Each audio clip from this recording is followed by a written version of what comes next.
Nah, kalau tadi dikatakan Pak Khairil bahwa ketika orang mengalami stres, dia memunculkan bermacam-macam hal. Nah, respon yang muncul dari seseorang ketika mengalami tekanan atau stres itu apa saja sih, Pak?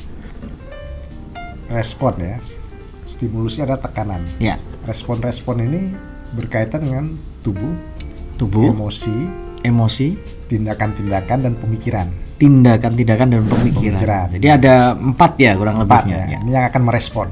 Ya. Nah, apa respon yang mungkin muncul tergantung pada persepsi dia terhadap stres tadi. Apakah positif atau negatif?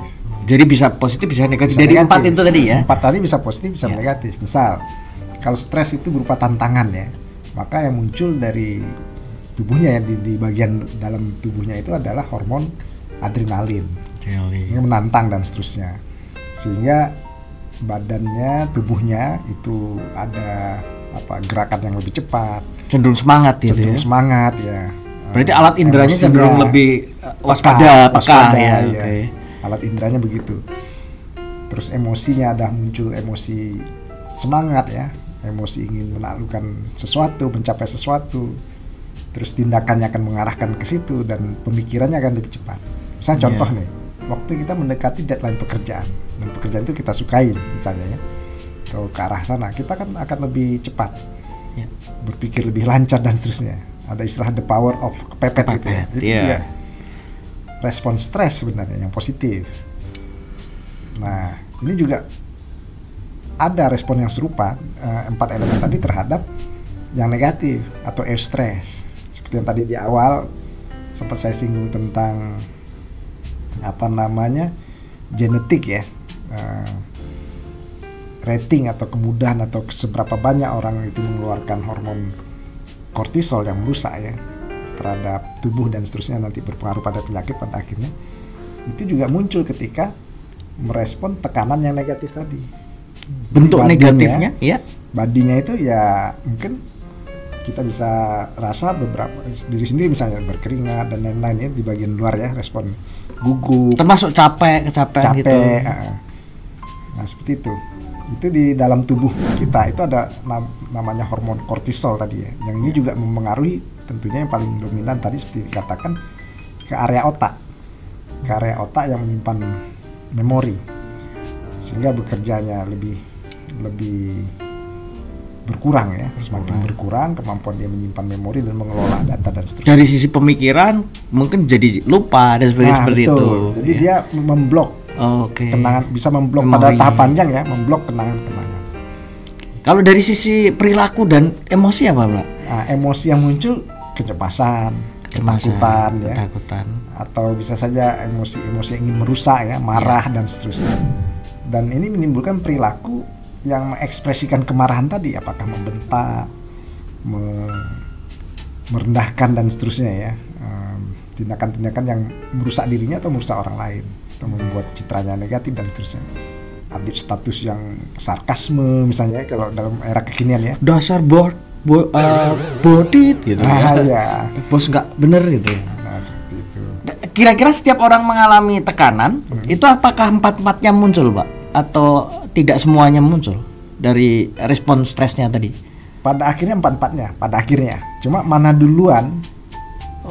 Ini yang berbeda. Jadi belum tentu dari tubuh dulu ya. Bisa saja orang dari emosinya dulu. Dari emosinya dulu. Kalau orang bisa Indonesia jadi kan seperti itu. Orang Indonesia tuh lebih perasa ya.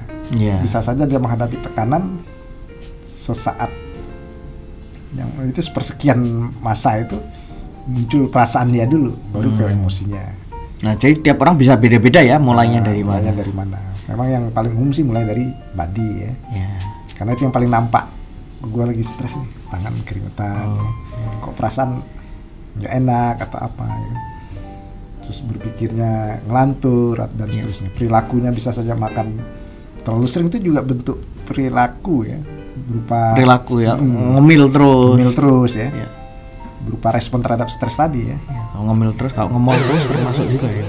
Ya, ngemol terus belanjanya yang nggak perlu dibelanjain gitu ya. Iya. Nah, itu juga bisa. Jadi kalau boleh digambarkan respon-respon tadi ya, respon ada 4 tadi, ada fisik, kemudian tubuh, kemudian ada emosi, perilaku dan pemikiran tadi itu akan muncul, tapi dimulai dari sisi yang positif dulu ya.